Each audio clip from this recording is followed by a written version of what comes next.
அனைவருக்கும் வணக்கம். இன்னைக்கு நமக்காக உணவு கொடுக்க வந்திருக்கிறவங்க தேவூரை சேர்ந்தவங்க. தம்பி இங்க பாருங்க, சகுந்தலா. சூப்பர். அவங்களோட குழந்தை சஞ்சித். அவங்களுக்கு இன்னைக்கு பிறந்த நாள். நமது பாசம் அறக்கட்டளை பாசம் முதியோர் இல்லம் சார்பாக குழந்தை சஞ்சித் அவர்களுக்கு இனிய பிறந்த நாள் நல்வாழ்த்துக்கள்.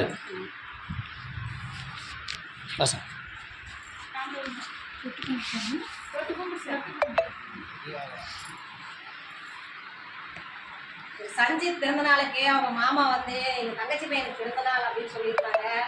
இன்னைக்கு சஞ்சித் வந்திருக்காரு.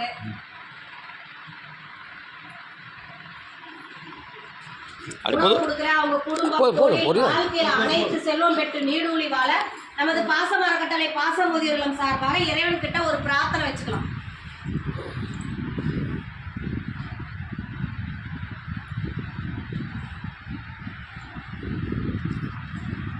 சஞ்சித் நல்லா படிச்சு பெரிய ஆளாகி இந்த மாதிரி இருக்கிறவங்களுக்குலாம் உதவணுங்கிற தன்மை இப்போ இருந்தே உங்க டாடியும் உங்க மாமாவும் கொண்டு வந்துட்டாங்க. நமக்கு கீழே இருக்கிறவங்களுக்கு நம்ம உதவி புரியணும். ஓகேவா? அப்போ உங்களுக்கு தான். உங்க பேர் என்ன? தனுஸ்ரீ. தனுஸ்ரீ எனக்கு பொண்ணு பேர் தனுஸ்ரீ. அவங்களுக்கும் நாங்கள் ஒரு வாழ்த்து சொல்லிடுறோம். மாமா பையன் அத்தை பையன் பிறந்த நாளுக்கு வந்ததுக்காக. திரு குழந்தை சஞ்சித் அவர்களுக்கு மீண்டும் ஒரு முறை இனிய பிறந்த நாள் நல்வாழ்த்துக்கள். உணவு கொடுக்குற உங்கள் குடும்பம் தொழில் வாழ்க்கையில் அனைத்து செல்வம் பெற்று நீடொழி வாழட்டும். இந்த நேரத்தில் நாங்கள் உங்களுக்கு ஒரு கோரிக்கை வைக்கிறோம். என்னென்னா, இந்த பாசம் அறக்கட்டளை பாசம் முதியோர்களும் வந்து 2 வருடங்களாக வாடகை கட்டத்தில் இயக்கிட்டு இருக்கோம். நாங்கள் இப்போ சொந்த கட்டணத்துக்கு உண்டான முயற்சி பண்ணிகிட்டு இருக்கோம். அதுக்கு உங்களால் என்ன உதவி முடியுமோ, உங்கள் சக்திக்கு என்ன முடியுமோ அதை எங்களுக்கு செஞ்சு தருமாறு நாங்கள் கேட்குறோம்.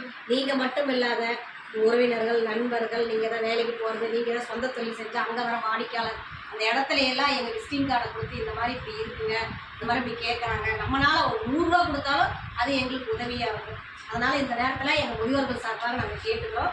எங்களுக்கு முடிஞ்ச வரையும் செஞ்சுக்கிறோங்க. உணவு கொடுத்தவங்களுக்கு நன்றிகளையும் வாழ்த்துக்களையும் தெரிவிச்சுக்கிறோம். வாழ்க வளத்துடன்.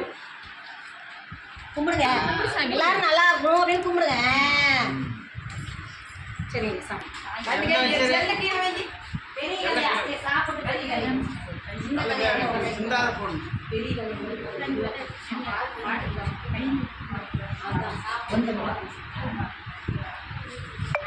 சாப்பிட்டு போய் அங்கே போய் ரொம்ப நைட்டே அவன் சொன்னார், அம்மா கூட கூப்பிட்டாங்க, ஹாஸ்பிட்டலாம் கூப்பிட்டு போகல அப்படின்னு.